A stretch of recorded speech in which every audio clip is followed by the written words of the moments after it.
الحمد لله نحمده ونستعينه ونستغفره ونؤمن به ونتوكل عليه ونعوذ بالله من شرور أنفسنا ومن سيئات أعمالنا من يهده الله فلا مضل له ومن يضلل فلا هادي له وأشهد أن لا إله إلا الله وحده لا شريك له وأشهد أن محمدا عبده ورسوله أما بعد أعوذ بالله السميع العليم من الشيطان الرجيم بسم الله الرحمن الرحيم وجاوزنا ببني إسرائيل البحر فأتبعهم فرعون وجنوده بغيا وعدوا حتى إذا أدركه الغرق قال آمنت أنه لا إله إلا الذي آمنت به بنو إسرائيل وأنا من المسلمين الآن وقد عصيت قبل وكنت من المفسدين فاليوم ننجيك ببدنك لتكون لمن خلفك آية وإن كثيرا من الناس عن آياتنا لغافلون. محترم حضرین، اسلامی سال اور تقویم کا پہلا مہینہ محرم الحرام شروع ہو چکا ہے، ہم اس میں داخل ہو گئے. اس مہینے اور سال کی مناسبت سے اہل ایمان اور اہل اسلام کو جس چیز کو سب سے زیادہ دہرانا چاہیے، یاد کرنا چاہیے بطور نصیحت، عبرت، موقع اور محل کی مناسبت سے، ان میں سر فہرست واقعہ ہجرت ہے. سال کا آغاز ہو رہا ہے. اسلامی سال کی بنیاد ہی واقعہ ہجرت پر صحابہ کرام نے رکھی. عمر فاروق رضی اللہ تعالیٰ عنہ کے زمانے میں مشورہ ہوا. اللہ کے نبی جناب محمد رسول اللہ صلی اللہ علیہ وسلم کی پوری زندگی اور حیات طیبہ میں بہت سارے عظیم الشان واقعات ہوئے. آپ کو رسول بنایا جانا، رسالت ملنا، ولادت والا دن جس کو کچھ لوگوں نے عید کا دن دے دیا، عید میلاد النبی. صحابہ کے سامنے یہ بھی دن تھے. بدر و حنین، فتح مکہ کی عظیم الشان فتوحات بھی تھی. لیکن ان تمام کے بیچ میں صحابہ کرام کی دور اندیش اور بابصیرت نگاہوں نے جس واقعے کا انتخاب کیا وہ واقعہ ہجرت ہے. اس سے پتہ چلتا ہے کہ ان کی نگاہوں میں اللہ کے نبی صلی اللہ علیہ وسلم کی حیات طیبہ میں سب سے زیادہ اثرات اور نتائج کے اعتبار سے اہم واقعہ ہجرت ہے. اور اگر ہم اس کی تفصیل میں جائیں تو یہ واقعہ صحیح بھی ہوتا ہے، لیکن آج میں اس موضوع پر گفتگو نہیں کرنا چاہتا. گزشتہ ہفتہ جیتانہ میں اس پہ کچھ تفصیلات پیش کی گئی کہ اگر واقعہ ہجرت نہ ہوتا تو مدینہ کا مرکز اسلام، مرکز دعوت، اسلامی ریاست تشکیل نہ پاتی. اور جب وہ تشکیل نہ پاتی تو بدر، احد، غزوہ خندق، پھر اس کے بعد کے واقعات اور فتوحات، یہاں تک کہ فتح مکہ بھی نہ ہوتی. آپ صرف اس آیت سے اندازہ لگائیں کہ ہجرت کے ابتدا اور انتہا کی طرف اشارہ کرتے ہوئے اللہ سبحانہ و تعالیٰ نے سورۃ الانفال میں فرمایا وَإِذْ يَمْكُرُ بِكَ الَّذِينَ كَفَرُوا لِيُثْبِتُوكَ أَوْ يَقْتُلُوكَ أَوْ يُخْرِجُوكَ. جب کافر لوگ آپ کے بارے میں چال چل رہے تھے، سازش کر رہے تھے کہ آپ کو قیدی بنا دے، بندی بنا دے، یا آپ کو قتل کر دے، جان سے مار دے، یا آپ کو مکہ سے، وطن سے نکال دے. یہ دارالندوہ میں جو ان کا مشورہ ہو رہا تھا کہ کیا کیا جائے، ان کے سارے مسلمانوں کو جو مکہ میں تکلیف دینے کے بعد اجازت ملی اور ہجرت کی اجازت دے دی گئی، اور اللہ کے رسول صلی اللہ علیہ وسلم نے پہلے سے مدینہ میں ہجرت کے مرکز کی کو طے کر کے وہاں تیاری شروع کر دی، مبلغ کو بھیج کر وہاں ایک زمین ہموار کروا دی.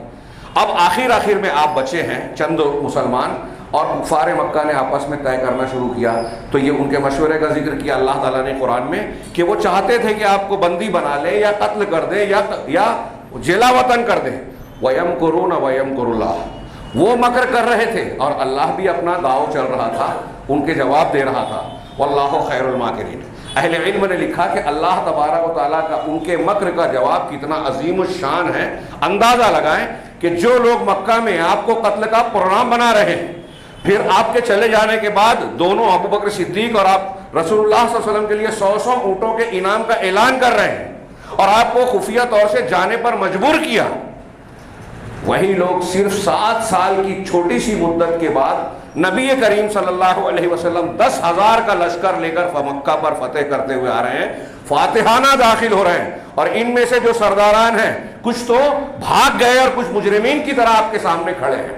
اگر آپ اشارہ کریں تو ان کی گردن ان کے سر پر ان کے جسم کے اوپر موجود نہ رہے، قتل کر دیے جائیں۔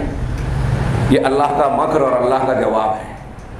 گناہ کرنے والے، ظلم کرنے والے، اللہ کی نافرمانی کرنے والے وقتی طور سے اگر قوت و اقتدار پاتے ہیں، جیسے مکہ والوں نے رسول اللہ صلی اللہ علیہ وسلم پر ظلم کیا، ہاں، تو قائم نہیں رہتے، بشرطے کہ اہل علم، اہل ایمان، اہل تقوی اپنے ایمان پر قائم رہیں، صبر و استقامت ان کے اندر رہے۔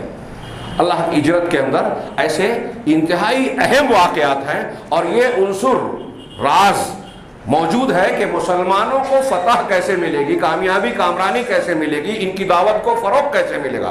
اس کے لیے مشقتیں اور قربانیاں دینے پڑے گی، ایمان، صبر، اللہ پر بھروسہ، ان امور کو اختیار کرنا پڑے گا، قربانیاں دینی پڑے گی جیسے سابقون الاولون نے دی، اور پھر اسلام کا فریضہ اس طرح لہرا ہے کہ آج ہم اور آپ مسلمان بیٹھے ہیں۔ یہ واقعہ ہجرت کی برکت ہے، اسے یاد کر کے ہمیشہ اسلامی کیلنڈر کے حوالے سے ہمیں اس کو تازہ کرنا چاہیے، اور اس میں صحابہ کرام کی قربانیاں بھی تازہ ہوتی ہیں، جو ہم کو درس دیتی ہے کہ ایمان پر قائم رہنے کے لیے مشقتیں، پریشانیاں اور مخالفتیں جھیلنی پڑے گی، ان سے ہم کامیاب گزریں گے، تبھی آگے بڑھیں گے، ترقی ملے گی۔ میں واقع ہجرت پر صرف تذکرہ کرنا چاہتا تھا کہ اس سال کے آغاز میں اس کا ذکر ضرور ہونا چاہیے، ہمارے نوجوانوں کو، نئی نسل کو، مرد اور خواتین کو اسے پڑھانا چاہیے۔ یہ چھوٹی موٹی بات نہیں ہے۔ ابھی آج کل اخبار میں دیکھا کہ کچھ لوگ خواتین میں جو ہیں وہ جماعتیں نکالی جائے تاکہ ان کو دین بتایا جائے۔ بھائی آپ نے تو مسجد میں بند کر رکھا ہے دروازہ ان کے لیے، عورتوں کے لیے، دین سیکھنے کے جو صحیح راستے ہیں بند کر رکھا ہے۔ یہ ہجرت کے واقعات بتائیے، حضرت سمیہ اور دوسری صحابیات زنیرہ اور دوسری صحابیات جن کو شہید کیا گیا، ہجرت پر مجبور ہونا پڑا، کیسی کیسی مشقتوں سے یہ خواتین گزری، کیوں گزری، کیا دشمنی تھی، کیا بچانا چاہتی تھی کہ گھر بار رشتے پیوند کو چھوڑ کر مدینہ جا رہے ہیں، اپنا ایمان بچانے، عقیدہ بچانے، جس کو آج ہم دنیا کے کچھ فائدے کے لیے بیچ رہے ہیں۔ ہماری بچیاں غیر مسلموں سے تعلقات قائم کر رہی ہیں، مذہب بدل رہی ہیں، کتنے شرم اور افسوس کی بات ہے۔ میں بار بار کہتا ہوں کہ یہ اس بات کی دلیل ہے کہ ہمارے گھرانے، ہمارا سماج اسلامی تربیت کے اثرات سے خالی ہو چکا ہے، ورنہ یہ تصور نہیں کیا جا سکتا تھا کہ کوئی توحید کو جاننے ماننے والا شخص کسی مشرک کے پلے بنے گا اور اس کی طرف فریفتہ ہو کر فریفتہ نگاہوں سے دیکھے گا، ناممکن بات ہے۔ اس کا مطلب یہ ہے کہ ہمارے یہاں عقیدے پر، دین پر محنت ہی نہیں ہے، اس کی قیمت کو ہم نے جانا ہی نہیں ہے۔ غیر مسلم مادہ پرستوں کی طرح ہم بھی دنیا کے پیچھے بھاگ رہے ہیں کہ دنیا کی ساری معراج یہ ہے کہ دنیا کمائی جائے۔ یہ صحابہ کرام کا واقعہ ہجرت بتاتا ہے کہ دین اور عقیدہ سب سے قیمتی سرمایہ ہے، اس کے لیے گھر چھوٹا ہے چھوٹے، وطن چھوٹتا ہے چھوٹے، رشتوں پیوند کو قربان کرنا پڑتا ہے، ہم تیار ہیں، یہاں تک کہ اگر ضرورت پڑی تو جان بھی دے دیں گے، بچائیں گے تو ایمان و عقیدہ، یہ سب سے قیمتی چیز ہے، اس کو بچایا جائے گا، سب قربان کیا جائے گا۔ دوسری چیزوں کے لیے دین و ایمان، توحید و عقیدے کو قربان نہیں کیا جا سکتا۔ کتنا واضح سبق ہے یہ، ایک سبق آج کتنی شدید ضرورت ہے اس کی۔ ہمارے یہاں عقیدے، توحید اور ایمان کی کوئی قیمت ہی نہیں رہی، لوگ اپنے دین و ایمان کو، ضمیر کو کوڑیوں میں بیچتے ہیں۔ یہ ایک پہلو، بہت افسوس کہ دوسری چیز جو یاد کرنا چاہیے محرم الحرام اور اسلامی سال کے آغاز کے تناظر میں، وہ ہے جس طرح ہم ذی الحجہ کے آنے پر حج اور کیا کہتے ہیں قربانی کے مناسبت سے سیدنا ابراہیم علیہ السلام اور ان کی آل کو یاد کرتے ہیں۔ ان کی یاد کو شریعت نے اس طریقے سے تعلیمات دی ہیں کہ یاد خود بخود تازہ ہو، یہ نمونہ ہمارے سامنے واضح ہو، اور ہم اس کو دیکھ کر اپنے ایمان، اپنے عمل اور اپنے دین کی تجدید کریں، اور اس سے دروس و عبر لے ہوئے زندگی کے مختلف نشیب و فراز میں۔ ٹھیک اسی طریقے سے ذی الحجہ کے ایک مہینے بعد جب محرم آیا اور اس کی 10ویں تاریخ آئی، تو اس مناسبت سے ہمیں سیدنا موسیٰ علیہ السلام کو یاد کرنا چاہیے اور آپ کے واقعات کو۔ کیوں؟ اس لیے کہ عاشورہ محرم یعنی محرم الحرام کی 10 تاریخ وہ تاریخ ہے جس دن اللہ تبارک و تعالیٰ نے موسیٰ علیہ السلام اور آپ کے ساتھ اس وقت بنی اسرائیل کو، جو بہت کمزور، ٹوٹے پھوٹے، برسوں سے فرعون کی غلامی میں، پنجہ استبداد میں جکڑے ہوئے تھے، ان سے اللہ تعالیٰ نے آزادی اور نجات دلائی۔ اور اسی کے شکرانے میں اور معجزانہ طور پر دلائی، کوئی چھوٹا موٹا معمولی واقعہ نہیں ہے وہ، اسی کے شکرانے میں سیدنا موسیٰ علیہ السلام نے روزہ رکھا، یہود بھی رکھتے ہیں۔ اللہ کے نبی صلی اللہ علیہ وسلم نے فرمایا، صحیح مسلم وغیرہ میں ہے، کہ ہم موسیٰ سے تعلق کے زیادہ حقدار ہیں، لہٰذا ہم 10ویں کا بھی روزہ رکھیں گے اور یہود کی مخالفت کرتے ہوئے 9ویں کا بھی رکھیں گے۔ بعض روایتوں میں جس میں کلام ہے 10ویں کے ساتھ 11ویں کا بھی تذکرہ ہے۔ بعض صحابہ 9ویں 10ویں 11ویں تینوں دن رکھتے تھے کہ اگر چاند کے سلسلے میں کوئی مسئلہ ہو جائے تو ہمارا یہ فضیلت والا روزہ نہ چھوٹے، جو ایک سال آگے اور ایک سال آگے اور ایک سال پیچھے کے گناہ کو معاف کرنے کا ذریعہ بتایا گیا ہے۔ تو محرم الحرام جو 4 حرمت والے مہینوں میں سے ایک ہے، اس کی مناسبت سے ایک واقعہ ہجرت کو یاد کرنا چاہیے۔ ہمارے نوجوانوں کو اس کی تفصیلات صحیح حدیثوں، قرآن کی آیتوں کی روشنی میں پڑھنا چاہیے۔ یہ الٹے سیدھے جھوٹے واقعات نہیں، حکایت اور قصے کہانیاں نہیں جو بیان کر کے لوگ افیم کی گولی کی طرح نشہ دیتے ہیں، تسلی کا سامان دیتے ہیں۔ نہیں، وہ واقعات کے وہ پہلو جو اللہ کے رسول صلی اللہ علیہ وسلم کے پورے واقعے میں ہمارے لیے مقصود ہے۔ اللہ تبارک و تعالیٰ چاہتا تو ایک ہی رات میں معراج کی طرح جبریل علیہ السلام کو بھیج کر مکہ سے مدینہ پہنچا دیتا، لیکن ایسا نہیں کیا۔ ہمیں دروس دینا تھی کہ زندگی میں اس طرح کے معاملات پیش آتے ہیں، مصیبتیں آتی ہیں، پریشانیاں تنگیاں آتی ہیں، تو ہم کو کیسے گزرنا ہے، جناب محمد رسول اللہ صلی اللہ علیہ وسلم کی اس واقعے میں نظر آتا ہے۔ پھر موسیٰ علیہ السلام کے واقعے کا پس منظر، حضرت موسیٰ علیہ السلام کے واقعے کے کئی پہلو ہیں۔ آپ قرآن مجید میں دیکھیں، اللہ کے نبی جناب محمد رسول اللہ صلی اللہ علیہ وسلم آپ کے قرآن کے مخاطب ہیں، اس لیے سب سے زیادہ تذکرہ آپ کا ہے۔ آپ کے بعد جس پیغمبر اور نبی کا سب سے زیادہ ذکر قرآن میں ہے وہ سیدنا موسیٰ علیہ السلام ہے۔ اس کی کئی وجوہات علماء نے بیان کی۔ بنی اسرائیل کے جتنے انبیاء ہیں، بنی اسرائیل حضرت یعقوب کے بیٹوں ہیں سلسلہ، اس کے بعد ابراہیم علیہ السلام کے بعد آپ ہی کی نسل میں سارے انبیاء ہیں، لیکن ان تمام رسولوں میں حضرت ابراہیم کے بعد سب سے عظمت والے اور اونچے درجے والے اولو العزم رسول حضرت موسیٰ علیہ السلام ہیں۔ عمومی طور سے جناب محمد رسول اللہ صلی اللہ علیہ وسلم کا درجہ سب سے اونچا رسولوں میں، پھر حضرت ابراہیم، پھر حضرت موسیٰ۔ تو بنی اسرائیل میں سب سے زیادہ اونچا درجہ آپ کا ایک۔ دوسرے، آپ کے واقعات کی تفاصیل قرآن نے ایک جزیات کے ساتھ بعض جگہ بیان کی، بہت زیادہ۔ اہل علم نے بتایا، بلکہ ہم اور آپ گن سکتے ہیں کہ قرآن میں 136 مقامات پر حضرت موسیٰ علیہ السلام کا ذکر ہے۔ آپ کی ولادت سے لے کر آخر وقت تک ہر مرحلے میں اللہ تبارک و تعالیٰ کی مدد، آپ کے فتنوں کا ذکر۔ جس طرح ہم پڑھتے ہیں کہ حضرت ابراہیم علیہ السلام کو اللہ نے بہت سی آزمائشوں میں مبتلا کیا، وَإِذِ ابْتَلَىٰ إِبْرَاهِيمَ رَبُّهُ بِكَلِمَاتٍ فَأَتَمَّهُنَّ۔ جب تمہارے پروردگار نے ابراہیم کو ان کے رب نے آزمایا تو انہوں نے تمام بکلمات، کچھ کلمات کے ذریعے، کچھ باتوں میں آزمایا، تو وہ ساری چیزوں کو، سارے آزمائشوں کو انہوں نے پورا کیا۔ ایسے ہی حضرت موسیٰ کے بارے میں سورۃ طٰہٰ میں کہا وَفَتَنَّاكَ فُتُونًا، ہم نے تم کو خوب آزمایا، خوب جانچا پڑتالا۔ فتنہ بمعنی آزمائش، آزمائشوں میں مبتلا کیا۔ تو حضرت موسیٰ علیہ السلام کو بھی بہت آزمائشوں میں ڈالا گیا، اور پھر ہر مقام پر اللہ تبارک و تعالیٰ نے آپ کی نگہبانی، نگرانی کی، مدد کی معجزانہ طور پر۔ دیکھیے ولادت کیسے ہو رہی ہے۔ اب یہ فتنّاک فتونہ، اس آیت کا جو ٹکڑا ہے، حضرت سعید بن جبیر رضی اللہ رحمہ اللہ جو بہت بڑے تابعی ہیں، انہوں نے اپنے استاذ حضرت عبداللہ ابن عباس جو صحابی ہیں ترجمان قرآن، ان سے سوال پوچھا کہ فتنّاک فتونہ کا مطلب کیا ہے؟ تو انہوں نے کہا کہ اس وقت کافی دیر ہو چکی ہے اور یہ لمبی حدیث ہے، روایت ہے، لمبی تفصیل ہے، میں تمہیں کل بتاؤں گا۔ دوسرے دن صبح پہنچ گئے ان کے گھر، کہا آپ نے وعدہ کیا تھا۔ حضرت ابن عباس نے تفصیل بیان کی، یہاں اس کا موقع نہیں۔ میں صرف اشارہ کروں کہ انہوں نے اس ضمن میں یہ بیان کیا کہ فرعون کی مجلس میں یہ بات آئی کہ بنی اسرائیل جو ہمارے غلام ہیں، اس وقت غلام ہو چکے تھے، وہ لوگ یہ ذکر کرتے ہیں کہ سیدنا ابراہیم علیہ السلام نے یہ پیشین گوئی کی ہے کہ ایک بنی اسرائیل میں ایک پیغمبر آئے گا جو مصر میں نبوت بھی ہوگی اور ان کو سلطنت اور بادشاہت بھی ملے گی۔ مطلب یہ کہ ایک بادشاہ آئے گا۔ تو پہلے انہوں نے سمجھا کہ یوسف علیہ السلام بادشاہ تھے وہی، لیکن جب وہ گزر گئے تو کہا کہ نہیں، حضرت ابراہیم کی پیشین گوئی کے مصداق یہ نہیں ہے، ایک اور نبی آئیں گے جو فرعونیت کو، مصر کے چلنے والے خاندانی اس نظام کو ختم کر کے فرعون مصر پر قابض ہوں گے۔ اس سے فرعون کو خوف لاحق ہوا، اس نے بنی اسرائیل کے بچوں کو قتل کرنا شروع کیا۔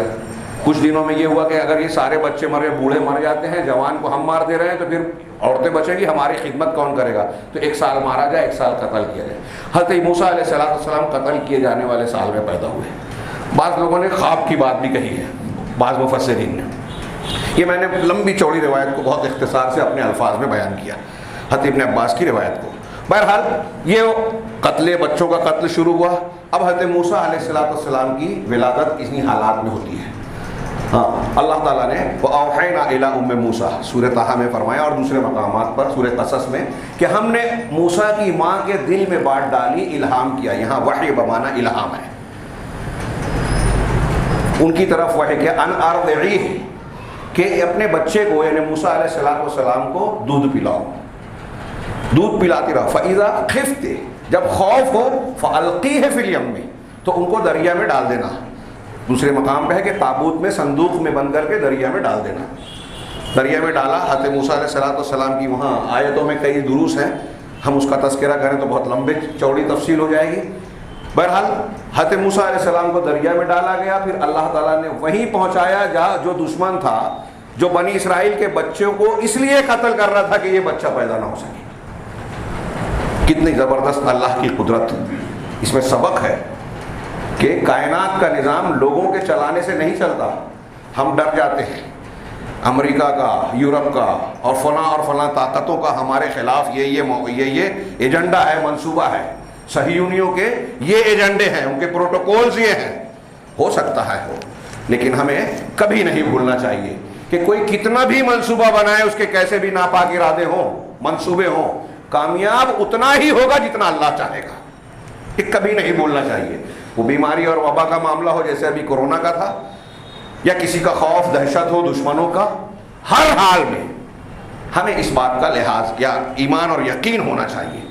اللہ تبارک و تعالیٰ نے موسیٰ علیہ السلام کی والدہ سے وعدہ کیا کہ ہم اس کو آپ کی طرف لوٹانے والے ہیں اور ان کو رسول بنانے والے ہیں۔ وہ 2 آیتوں میں انتہائی مختصر میں 2 خبریں ہیں، 2 پیشین گوئیاں ہیں اور 2 بشارتیں ہیں۔ آپ پڑھیے اس کو، قرآن کی آیت سورہ طٰہٰ کے آغاز میں حضرت موسیٰ علیہ السلام کی بات۔ اب وہاں پہنچے، کسی کا دودھ نہیں پی رہے ہیں۔ فرعون کی بیوی نے کہا ہم اس کو بیٹا بنا لیں گے۔ قرآن نے کہا کہ ہم نے موسیٰ علیہ السلام کے اوپر، آپ کے اوپر اپنی محبت ڈال دی، محبت اور قبولیت کے، جو بھی آپ کو دیکھتا میں آپ کو سے محبت کرتا۔ تو فرعون کے گھرانے اور وہاں کے لوگ، ان کی اہلیہ، اس کی اہلیہ بھی آپ سے محبت کرنے لگی، اور کہا کہ ہم اسے بیٹا بنائیں گے۔ اب دودھ پلانے والیوں کو ڈھونڈا گیا تو حرمنا علیہ المراضع، قرآن نے کہا کہ دودھ پلانے والیوں کو، دائیوں کو ہم نے اس پر حرام کر دیا، وہ دودھ نہیں پی رہی۔ ان کی بیٹی جو ہے اپنی ماں والدہ کی تلقین پر پیچھے پیچھے وہاں پہنچی تھی۔ اس نے کہا کہ کیا میں ایسے گھر والوں کو بتاؤں جو اس کی کفالت کریں گے، دیکھ بھال اچھی طریقے سے کریں گے؟ کہا ٹھیک ہے ضرور، کون ہے بلاؤ۔ والدہ کو لے گئی، موسیٰ علیہ السلام کو سینے سے لگایا، جھٹ دودھ پینے لگے، اور یہ لوگ خوش ہوئے۔ یہ اللہ تبارک و تعالیٰ کی قدرت ہے۔ جدا ہوئے، وعدے کے مطابق ماں کو ملا بھی دیا، اور اس دودھ پہ بچے کو تو اپنے ہی بیٹے کو دودھ پلانے کی اجرت بھی مل رہی ہے فرعون کے دربار سے۔ یہ ایک لمبا وقت گزرا، پرورش و برداشت ہوئی، پھر جب جوانی کو پہنچے، وقت نہیں ہے میں جزیات کو نہیں بیان کرتا، ایک واقعہ یوں پیش آیا کہ آپ کی قوم بنی اسرائیل اور فرعون کی قوم قبطی میں سے ایک آدمی لڑ رہے تھے۔ سورہ قصص میں اس کا ذکر ہے، جو ان کی قوم کا تھا، مدد کے لیے بلایا۔ حضرت موسیٰ علیہ السلام چھڑانے کے لیے گئے، اور غصے میں ایک گھوسا فرعون کی قوم کے آدمی کو مارا۔ فَوَقَذَهُ مُوسَىٰ فَقَضَىٰ عَلَيْهِ، اللہ نے فرمایا کہ موسیٰ نے اس کو ایک گھوسا مارا اور اس کا کام تمام ہو گیا۔ مارنا نہیں چاہتے تھے لیکن وہ غلطی سے مر گیا۔ ہاں، تب حضرت موسیٰ نے کہا کہ یہ تو شیطانی عمل ہو گیا۔ رب اغفر لی، رب انی ظلمت نفسی فاغفر لی، پروردگار میں نے اپنے آپ پر ظلم کیا، ہاں لہذا تو مجھے معاف کر دے۔ اللہ نے معاف کیا۔ پھر خبر ملی کہ دوسرے دن بھی ایسا ہی واقعہ ہوا، وہی آدمی کسی دوسرے سے جھگڑا کر رہا تھا۔ حضرت موسیٰ اس کو چھڑانے گیا، کہا کہ تو جھگڑا ہی کرتا رہتا ہے۔ انہوں نے کہا موسیٰ کل جس طرح تو نے ایک آدمی کو مارا تھا، کیا آج تو مجھے مارنا چاہتا ہے، زمین میں جبار بننا چاہتا ہے؟ وہ دوسرے آدمی نے سن لیا کہ کل مرنے والا شخص انہی کے ہاتھ پر مرا تھا. خبر دربار میں پہنچی, گرفتاری کا وارنٹ نکلا. ایک شخص نے آ کر کہا کہ موسیٰ نکل جاؤ. حضرت موسیٰ علیہ السلام مصر سے نکل گئے اور مدین تک پہنچے. مدین اکیلے تنہا سفر کر کے پہنچ رہے ہیں. وہاں دیکھا ایک کنویں پر لوگ اپنی بکریوں کو پانی پلا رہے ہیں. 2 جوان لڑکیاں الگ اپنی بکریاں لے کر کھڑی ہیں. پوچھا کیا بات ہے؟ کہا کہ ہمارے باپ بوڑھے ہیں, کوئی مرد نہیں ہے, پانی جب تک دوسرے نہ پلا لیں ہم نہیں پلا سکتی. حضرت موسیٰ علیہ السلام سفر سے آئے ہیں, پریشان ہیں, تہی دست ہیں, لیکن اس حالت میں بھی مدد کرتے ہیں. یہ پیغمبر کا کردار ہے. ان کو پانی پلایا ان کی بکریوں کو, اور پھر ان کو رخصت کر کے درخت کے نیچے آ کر بیٹھے اور اللہ سے دعا کی, رب انی لما انزلت الی من خیر فقیر. ایک پیغمبر, ابھی پیغمبری نہیں ملی ہے لیکن ظاہر سی بات ہے اللہ کی نگرانی جاری ہے. ہاں, اللہ سے مانگ رہا ہے کہ پروردگار میں تیرے خیر کا, تیرے نازل کرنے والی خیر کا فقیر ہوں. کہ جتنے لوگ مزارات پہ جاتے ہیں, فلاں بابا اور بزرگوں سے امیدیں وابستہ کرتے ہیں, وہ قرآن نہیں پڑھتے. دنیا کا کوئی بڑے سے بڑا پیر ولی فقیر کتنا بھی بڑا ہو, کسی کم درجے کے نبی کے مقام کو نہیں پہنچ سکتا. اور انبیاء کرام قرآن مجید میں دیکھیے کہ اللہ سے مانگ رہے ہیں. نبی کریم صلی اللہ علیہ وسلم کہتے ہیں کہ میں جوتے کا تسمہ بھی اللہ سے مانگتا ہوں. یہ کہتے ہیں کہ اللہ کے بجائے ہم فلاں بابا سے فلاں بزرگ سے لے لیں گے. قرآن نہیں پڑھتے, توحید کو, لا الہ الا اللہ کو سمجھا نہیں ہے, جانا نہیں ہے, قرآن پڑھیے.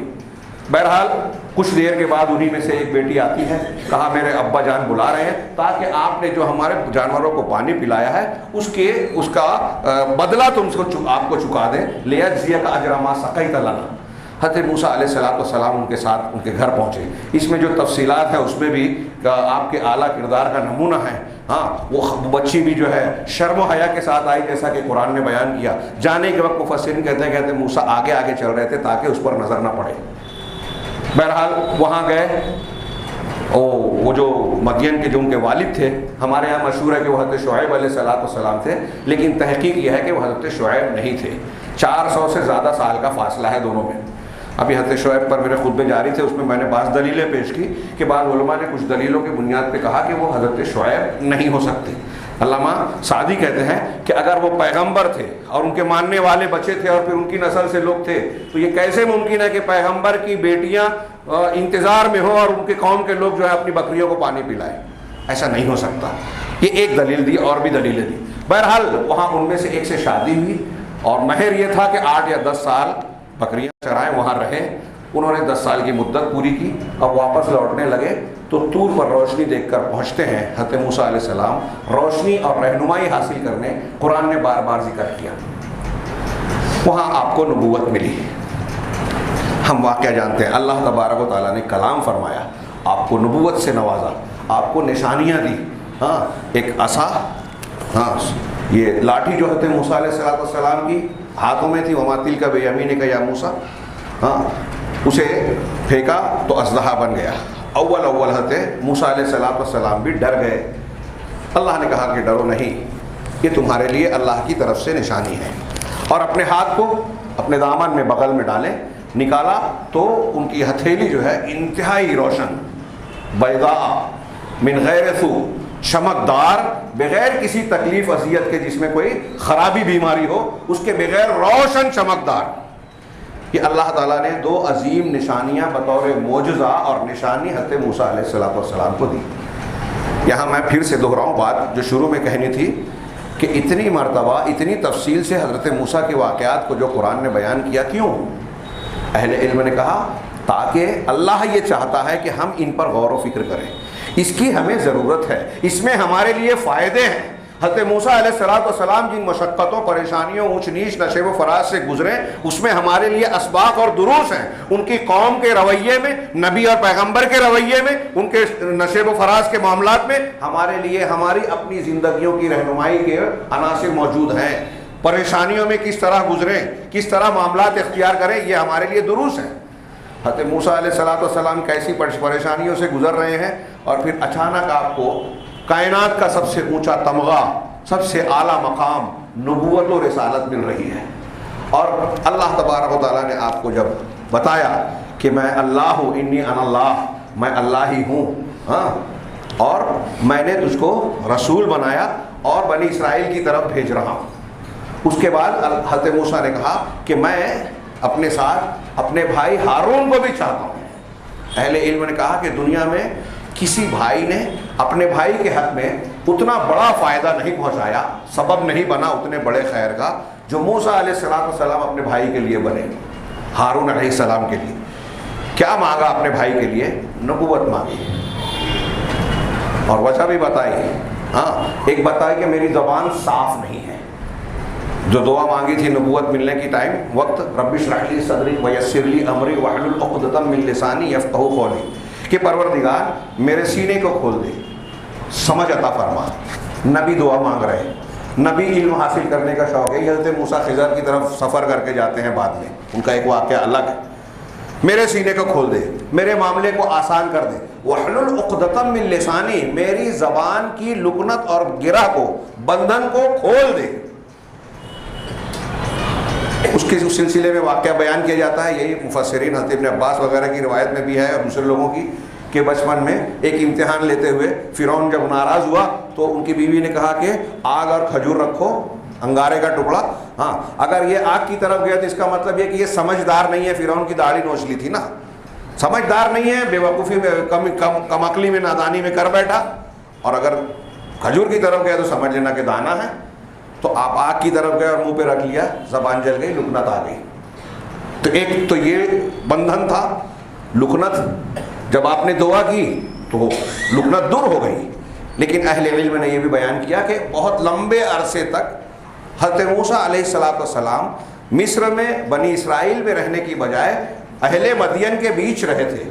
اس اعتبار سے زبان و بیان کا جو معاملہ حضرت ہارون علیہ السلام کو اپنی قوم میں رہتے ہوئے تھا، حاصل تھا، وہ حضرت موسیٰ کے پاس نہیں تھا۔ اس اعتبار سے بھی حضرت موسیٰ نے کہا ہو افصح منی لسانا، قرآن نے نقل کیا کہ ہارون علیہ السلام زبان کے اعتبار سے مجھ سے زیادہ فصیح اور واضح ہے۔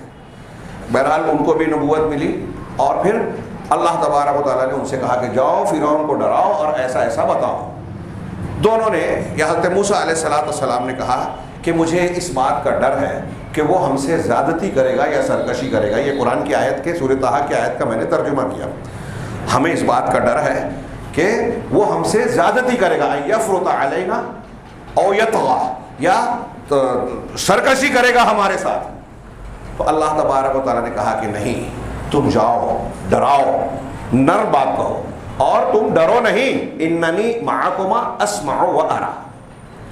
حضرت موسیٰ علیہ السلام سے اللہ کہہ رہا ہے کہ میں تم دونوں کے ساتھ ہوں۔ کیسے ساتھ ہوں؟ دیکھ رہا ہوں اور سن رہا ہوں۔ اللہ تبارک و تعالیٰ کی معیت کئی طریقے کی ہے، کچھ نے دو، کچھ نے تین طریقے کی بیان کی۔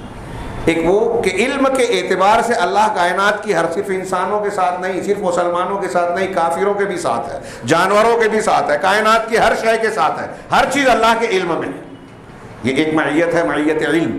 ایک معیت خاص ہے اللہ کی عمومی طور سے رحمت اور مدد کی، کہ کچھ لوگوں پر خصوصی رحمت ہے۔ ایک اور خاص معیت ہے اللہ کا ساتھ ہونا، کہ خاص شخصیتوں کے ساتھ اللہ تعالیٰ کی نگرانی، تائید، محبت، رحمت، حفاظت جو خصوصی طور پر انہیں حاصل ہوتی ہے۔ انبیاء کرام کو اللہ نے اسی کا وعدہ کیا، اننی معکما، میں تمہارے ساتھ ہوں۔ صوفیہ اور دوسرے بدعقیدہ یا گمراہ لوگ جو اس کا معنی یہ بیان کرتے ہیں کہ اللہ ہمارے ساتھ ہے کا مطلب اللہ کی ذات ہمارے ساتھ ہے، بالکل غلط ہے، کفریہ عقیدہ ہے جو ہمارے یہاں بہت سارے لوگ اختیار کیے ہوئے ہیں۔ اللہ صبر کرنے والوں کے ساتھ ہے، تو صبر کرنے والوں کے ساتھ جس طرح ہے، کیا ان کے ساتھ بھی ہے جو صبر نہیں کرتے؟ نبی کریم صلی اللہ علیہ وسلم نے ہجرت کے موقع پر جب غار میں تھے اور حضرت ابوبکر صدیق سے کہا کہ اللہ ہمارے ساتھ ہے، لا تحزن ان اللہ معنا، تو جس طرح اللہ تبارک و تعالیٰ ابوبکر صدیق اور اللہ کے رسول صلی اللہ علیہ وسلم کے ساتھ تھا، کیا اسی طریقے سے غار پر آئے ہوئے مشرکین کے ساتھ بھی تھا؟ نہیں۔ علم تو ان کو بھی اللہ کا گھیر رکھا تھا، علم اور احاطے کے اعتبار سے اللہ ان کے ساتھ بھی تھا، لیکن مدد اور تائید جناب محمد رسول اللہ صلی اللہ علیہ وسلم اور ابوبکر صدیق کے ساتھ تھی۔ یہ خصوصی معیت ہے، اللہ کا ساتھ ہونا، مع کا لفظ ساتھ، معیت خاصہ ہے۔ اور اس معیت کا یہ معنی نہیں ہے کہ اللہ بھی ذات سب لوگوں کے ساتھ ہے، جیسا کہ ہمارے یہاں صوفیہ عقیدہ رکھتے ہیں جو انتہائی گمراہی ہے اور کفر والا عقیدہ ہے۔ بہرحال اللہ نے یہ وعدہ کیا کہ میں تم دونوں کے ساتھ ہوں، اور یہ ساتھ کا معنی خود وہی ظاہر اسمع و ارا، سن رہا ہوں اور دیکھ رہا ہوں۔ یہ اللہ تعالیٰ کی معیت کی ایک پہلو ہے کہ اللہ ہر ایک کو دیکھ رہا ہے، سن رہا ہے، جان رہا ہے، ظاہر اور باطن سب کچھ سمجھ رہا ہے۔ حضرت موسیٰ علیہ السلام اس وعدے کے ساتھ وہاں سے آئے، فرعون کے دربار میں پہنچے، اپنی دعوت پیش کی، اپنی دعوت پیش کی کہ بنی اسرائیل کو ہمارے ساتھ بھیج دے، ہم اپنے رسول کے، اپنے رب العالمین کے رسول ہیں۔ حضرت موسیٰ اور فرعون نے کہا انا رسول رب العالمین، ہم رب العالمین کے رسول ہیں، اور یہ بنی اسرائیل کو جو تو نے غلام بنا کر رکھا ہے ان کو ہمارے ساتھ بھیج دے۔ تو اس نے کیا کہا فرعون نے کہ کیا ہے علم نربک، کیا ہم نے بچپن میں تم کو پالا نہیں؟ کیا تم نے ہمارے درمیان سالہ سال گزارا نہیں؟ اور پھر تم نے فعلت فعلتک الذی فعلت، اور تو نے وہ کام کیا جو تم نے کیا، یعنی قتل کیا۔ حضرت موسیٰ نے کہا کہ ٹھیک ہے، تو یہ بات جو کہہ رہا ہے، جب میں نے وہ فعل کیا، غلطی کی، تو میں ضالین میں سے تھا۔ یہاں ضالین کا مطلب وہ گمراہ نہیں جو کفر اور شرک کی وجہ سے گمراہی ہوتی ہے۔ کوئی پیغمبر نے، کسی پیغمبر نے کبھی کفر نہیں کیا، پہلے بھی نبوت ملنے سے پہلے بھی، تو میں وہ کافر کبھی نہیں تھے۔ یہاں ضالین کا مطلب راہ بھولا ہوا، یعنی پیغمبری سے، بعض علماء نے کہا الضالین من الرسالہ، رسالت سے لا علم تھا، بھٹکا ہوا تھا، بھولا ہوا تھا۔ رسالت جب مجھے نہیں تھی، میں پیغمبر نہیں تھا، جب اس وقت مجھ سے یہ غلطی ہوئی اور میں نے معافی چاہی، اور جب میں تم سے ڈر گیا کہ تو ظالم ہے، میری بات سنے گا نہیں، میں نے جان بوجھ کر قتل نہیں کیا تھا، اس لیے میں تم سے بھاگ کر مدین چلا گیا۔ اور پھر اللہ تبارک و تعالیٰ نے مجھے حکم عطا کیا، یہ قرآن میں موجود ہے، حکم اور علم نبوت سے سرفراز کیا۔ اب میں تیرے سامنے آیا ہوں اپنی دعوت لے کر، وَتِلْكَ نِعْمَةٌ تَمُنُّهَا عَلَيَّ أَنْ عَبَّدْتَ بَنِي اسرائیل۔ حضرت موسیٰ نے کہا کہ یہ جو تو احسان مجھ پر جتا رہا ہے، یہ احسان جتا رہا ہے کہ اس کے بنیاد پر تو نے کیا بنی اسرائیل کو غلام بنا رکھا ہے۔ اس جملے کے کئی معنی علماء نے بیان کیے۔ ایک تو یہ کہ انکار کر رہا ہے کہ جو احسان مجھے جتا رہا ہے کہ میں تیرے محل میں پلا بڑھا، تو کیوں تیرے محل میں پڑا؟ اس لیے کہ تو بنی اسرائیل کے بچوں کو قتل کر رہا تھا، تیرے ہی کارروائیوں کی وجہ سے مجھ کو چھپا کر پانی میں ڈالا گیا اور تیرے محل میں آ کر میری پرورش ہونی پڑی، ورنہ میں بھی اپنے ماں کی گود میں پلتا بڑھتا۔ تو جو تو نے احسان بتا رہا ہے وہ تیری وجہ سے ہے۔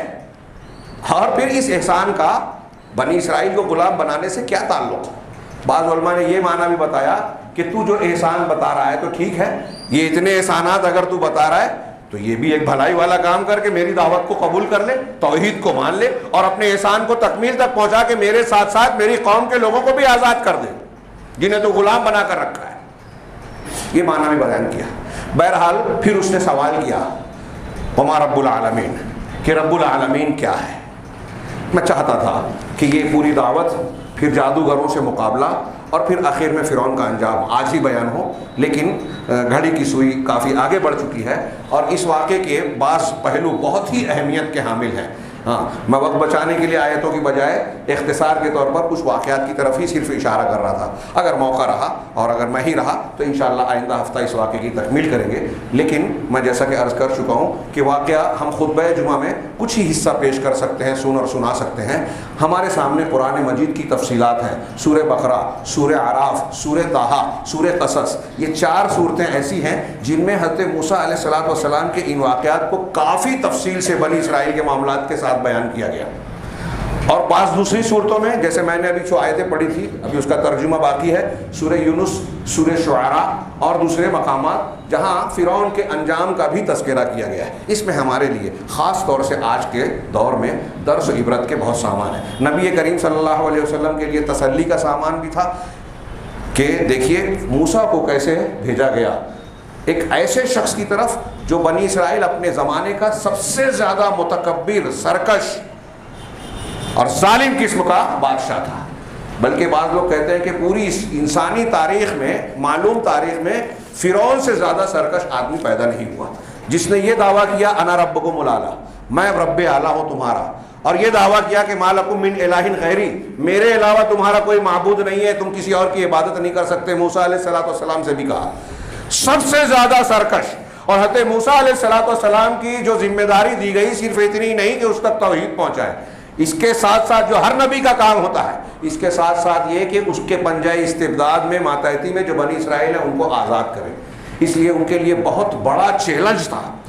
تو نبی کریم صلی اللہ علیہ وسلم کے لیے اس میں تسلی کا سامان بھی تھا کہ اتنے بڑے سرکش کے سامنے حضرت موسیٰ علیہ السلام کی دعوت کا یہ ہمارے سامنے نمونہ موجود ہے، پھر اس کے مظالم کا نمونہ موجود ہے، پھر اس کا انجام دیکھیے۔ تو ان سے، کفار مکہ سے، آج کے دور میں مسلمانوں اور اسلام کے مخالفین سے ڈرنے کی کوئی ضرورت نہیں ہے۔ ہمیں ڈر ہونا چاہیے اپنے گناہوں سے۔ انشاءاللہ اس کی تفصیل آئندہ ہفتہ ہم دیکھیں گے۔ اللہ تعالیٰ سے دعا ہے کہ ہمیں خیر و برکت سے نوازے، دنیا اور آخرت میں سعادت اختیار کرنے کے راستے کی توفیق دے، اور سعادتوں سے نوازے، ہر قسم کے فتنوں سے محفوظ رکھے۔ اقول قولی ھذا واستغفر اللہ لی ولکم ولسائر المسلمین، وصلی اللہ علی نبینا محمد۔ بارک اللہ لنا ولکم فی القرآن المجید ونفعنا وإیاکم بالآیات والذکر الحکیم، انہ تعالی جواد کریم۔